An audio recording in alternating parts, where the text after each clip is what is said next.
बिपाशा जी ने अंतरा को मिलवाते हुए दानिश से बोली, दानिश, ये अंतरा है जिसने दादी की जान बचाई थी और अब ये हम सब के साथ ही रहने वाली है। दानिश ने कैजुअली अंतरा के चेहरे को देखा और भावहीन होकर बोला, वेलकम मिस सिली गर्ल।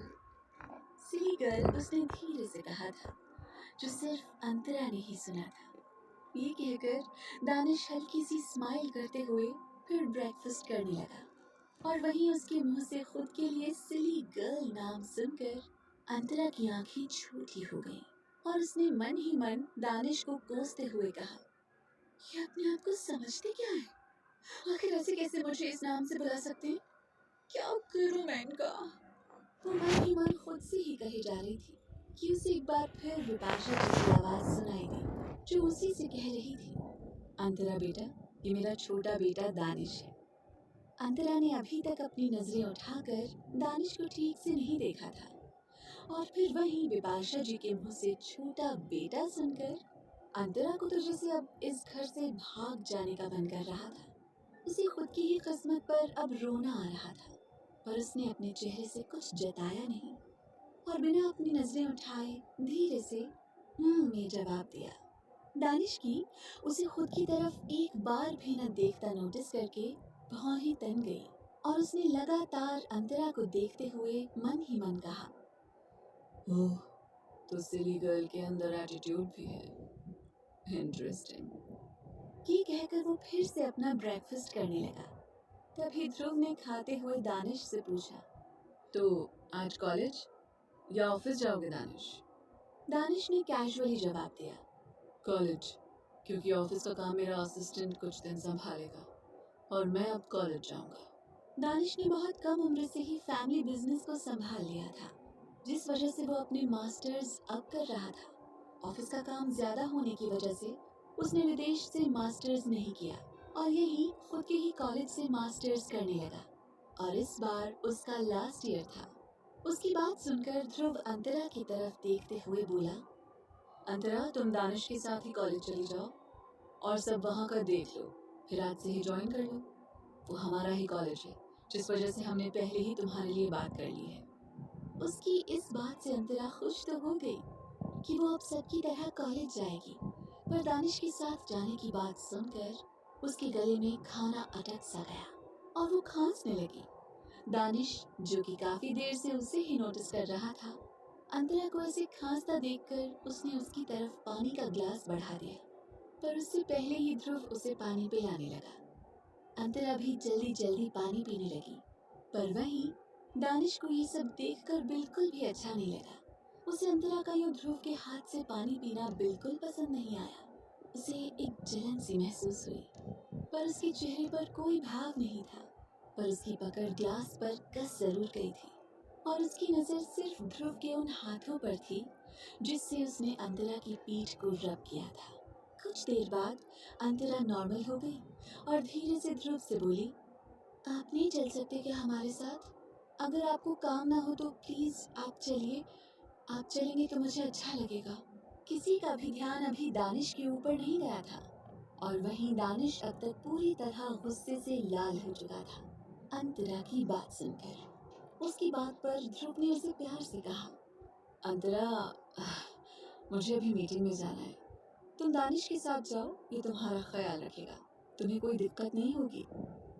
उसकी बात पर देविका जी ने भी हामी भरते हुए कहा, हाँ बेटा, दानिश के साथ चली जाओ, वो तुम्हें कॉलेज तक अच्छे से पहुंचा देगा। अंतरा अब कुछ नहीं कह सकती थी, उसे अब दानिश के साथ ही जाना था। वो अपना मुंह जैसे ही ठीक है बोलने के लिए खोलने वाली थी कि उसे एक तेज स्पून की पटकने की आवाज सुनाई दी, जिससे वो थोड़ा घबरा गई, क्योंकि वो आवाज उसके साइड से आई थी जहां दानिश बैठा था। दानिश को अंतरा का ध्रुव से ऐसे प्यार से बात करना और उसकी तरफ ऐसे देखना बर्दाश्त नहीं हो रहा था। शायद उसे अंतरा पहली नजर में ही पसंद आ गई थी और वो उसके लिए अभी से पॉजिटिव हो गया था। दानिश काफी शॉर्ट टेम्पर्ड इंसान था। अगर वो किसी चीज को अपना कह दे तो वो चीज बस उसकी ही हो जाती थी। उसके ऐसा करने से सभी उसकी तरफ ना समझी में देखने लगे वहीं दानिश सभी को इग्नोर करते हुए अंतरा से ऑर्डर भरे लहजे में बोला, मैं बाहर हूँ, अगले 2 मिनट में तुम बाहर आ जाना। ये कहकर वो वहां से चला गया। दानिश के ऐसे बिहेवियर से सभी घर वाले वाकिफ थे। उसे छोटी छोटी बात पर गुस्सा आ जाया करता था, इसलिए फिर किसी ने कुछ नहीं कहा। पर देविका जी के चेहरे पर एक अनकही मुस्कुराहट थी। फिर ध्रुव ने अंतरा से कहा, तुम अब जाओ, उसे लेट होना बिल्कुल पसंद नहीं है। अंतरा को अब दानिश जैसे सनकी इंसान से डर लगने लगा था। उसका मन नहीं था उसके साथ जाने का, पर सबके कहने पर वो उठी और फिर हाँ में सिर हिलाकर अपने बैग को लेकर बाहर चली गई। गेट पर एक न्यू ब्लैक स्पॉट्स कार खड़ी थी और उसी से टिककर दानिश अपनी पैंट की पॉकेट में हाथ डाले खड़ा था। वो किसी से कॉल पर बात कर रहा था। दानिश की पर्सनालिटी कमाल की थी। वो उस धूप में एक अलग तरह से ही शाइन कर रहा था। पर अंतरा ने अभी तक आंखें नीचे कर रखी थी और अपने बैग को कस कर पकड़ कर उसके पास धीरे धीरे जा रही थी। दानिश को कदमों की आहट हुई। उसने पीछे पलट कर देखा तो वहाँ अंतरा उसी के पास आ रही थी। उसे देखते ही दानिश के चेहरे के भाव बदल गए और वो उस इंसान का कॉल कट करके अंतरा को घूरने लगा। अंतरा उससे थोड़ी दूरी बनाकर खड़ी हो गई। दानिश उसे घूर कर देखते हुए बोला, मुझ में कांटे लगे हैं जो मुझसे इतना दूर होकर खड़ी हो। उसकी बातों में एक चिढ़ और तंज दोनों था। अंतरा को उसकी बात बिल्कुल समझ में नहीं आई और वो फिर बिना उसकी तरफ देखते हुए धीरे से बोली, हमें अब चलना चाहिए वरना हम लेट हो जाएंगे। उसकी बात सुनकर दानिश का पारा और चढ़ गया और उसे फील हुआ कि अंतरा ने उसकी बातों को इग्नोर किया, जिस वजह से वो उसके करीब जाने लगा। अंतरा की जान जैसे सूखने लगी उसे खुद के पास आता देखकर। वो जब तक पीछे हो पाती तब तक दानिश उसके पास आकर उसके हाथ को पकड़ते हुए सर्द आवाज में बोला, मैं जो पूछा करूं उसका जवाब मुझे दिया करो, वरना तुम सोच नहीं सकती मैं क्या कर सकता हूँ तुम्हारे साथ। अंतरा एकदम से सहम गई उसकी बात सुनकर, पर वो खुद को संभालते हुए उससे अपना हाथ छुड़ाकर बोली, ये क्या कर रहे हैं आप? छोड़ दीजिए मुझे, मैं आपकी ऐसी बदतमीजी सहन नहीं करूंगी, समझे आप? दानिश का इरादा अंतरा को छोड़ने का लग ही नहीं रहा था और उसकी पकड़ अंतरा की नाजुक कलाई पर कस गई। अंतरा की आंखें अब नम हो गईं। उसे दानिश किसी शैतान से कम नहीं लग रहा था। तभी दानिश ने उससे दांत पीसते हुए कहा, look at me silly girl. Antara ने अभी तक उसकी तरफ नहीं देखा था, जिस वजह से दानिश को ये बर्दाश्त नहीं हो रहा था। वहीं अंतरा से अब दानिश की ये जबरदस्ती सहन नहीं हुई और उसने दानिश की तरफ अपनी आंसू भरी आंखों से देखते हुए कहा, क्या चाहते हैं आप मुझसे? जब से आप मिले हैं तब से मुझे तकलीफ दे रहे हैं। मुझे आप जरा भी पसंद नहीं, मुझे आपकी शक्ल तक देखना मंजूर नहीं, छोड़िए मुझे। ये कहकर अंतरा खुद के हाथ को दानिश से छुड़ाने लगी। वहीं दानिश अंतरा की बातें सुनकर गुस्से से अपनी पकड़ उसकी कलाई पर कसने लगा और उसकी आंखों में देखते हुए सर्द आवाज में बोला, अफसोस अब तुम्हें दिन रात मेरी यही शक्ल देखनी पड़ेगी सिली गर्ल, और जो मैं अब कह रहा हूँ उसे ध्यान से सुनो। ये कहकर दानिश उसकी आंखों में आंखें डालते हुए आगे बोला, तुम अब से मेरी राइट साइड वाली चेयर पर बैठकर डिनर, लंच, ब्रेकफास्ट सब करोगी और तुमको अब से जो भी काम होगा वो मुझसे कहोगी आकर। और अगर तुमने ऐसा कुछ नहीं किया तो तुम्हारे साथ जो कल रात को हुआ वो फिर से हो सकता है, इसलिए मेरी बातों को हल्के में लेने की कोशिश भी मत करना सिली गर्ल। दानिश के लहजे में धमकी सुनकर अंतरा हल्की सी कांप गई। वो परेशान हो चुकी थी। उसे दानिश की हरकतें और बातें कुछ समझ नहीं आ रही थी। उसे दानिश की बातों से डर लग रहा था। वो मन ही मन अब इतना सोच चुकी थी कि वो जल्द से जल्द देविका जी को दानिश के बारे में सब बता देगी, जिससे दानिश शायद उसका पीछा छोड़ दे। अंतरा मन ही मन ये सोच रही थी कि उसे दानिश की जलती नजरें खुद पर महसूस हुई और उसने फिर दानिश को देखा। फिर अंतरा ने इस वक्त बात को ज्यादा आगे ना बढ़ाते हुए खामोशी से अपना सिर हिला दिया। उसकी हामी भरने से दानिश ने उसे छोड़ दिया और फिर उसके गाल को हल्के से टच करके बोला, That's like my silly girl. और फिर उसे लेकर कार में बैठ गया।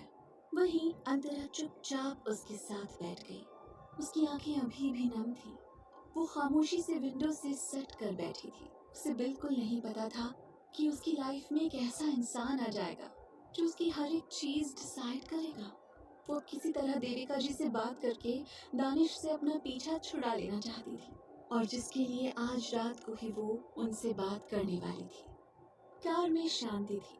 दानिश कार काफी स्पीड में ड्राइव कर रहा था, जिस वजह से अंतरा ने कसकर अपनी सीट बेल्ट पकड़ रखी थी, जिसे खुद दानिश नहीं लगाई थी क्योंकि अंतरा को ये लगाना नहीं आता था।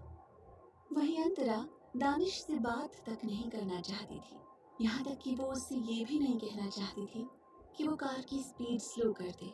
वो अपनी आंखें कसकर बंद किए अब सिर्फ कॉलेज पहुंचने का इंतजार करने लगी। और वहीं दानिश बिल्कुल बेफिक्र होकर कार चला रहा था। वो साइड मिरर से अंतरा की हालत नोटिस कर रहा था, जिसे देखकर उसके चेहरे पर एक टेढ़ी मुस्कुराहट थी, और उसने एक यू टर्न के साथ कार की स्पीड को और भी तेज कर दिया। अंतरा की सांसें अब उसके गले में अटक गईं। उससे अब और रहा नहीं गया, जिस वजह से उसने चिल्लाते हुए कहा, कार रोकिए, मुझे कहीं नहीं जाना आपके साथ। आप अभी के अभी कार रोकिए। दानिश को उसकी बात सुनाई दे रही थी, पर तब भी उसने उसे टीज करते हुए कहा, क्या कह रही हो? मुझे कुछ सुनाई नहीं दिया। थोड़ा ठीक से बोलो सिली गर्ल। अंतरा उसकी साइड वाली पैसेंजर सीट पर ही बैठी थी, जिस वजह से उसे ये तो पता था कि उसने जितना तेज बोला था उसे दानिश आराम से सुन सकता था, पर वो तब भी ऐसे कह रहा था जैसे कि उसे कुछ सुनाई नहीं दिया। अंतरा को बहुत गुस्सा आ रहा था और उसे कार की स्पीड से बहुत डर भी लग रहा था। उसे समझ आ रहा था कि दानिश उसे तंग कर रहा था। वो दानिश से चीखते हुए गुस्से से बोली, मैंने कहा ना कार रोकिए, वरना मैं कूद जाऊंगी इस कार से। आप मेरी बात सुन रहे हैं ना? बोलिए।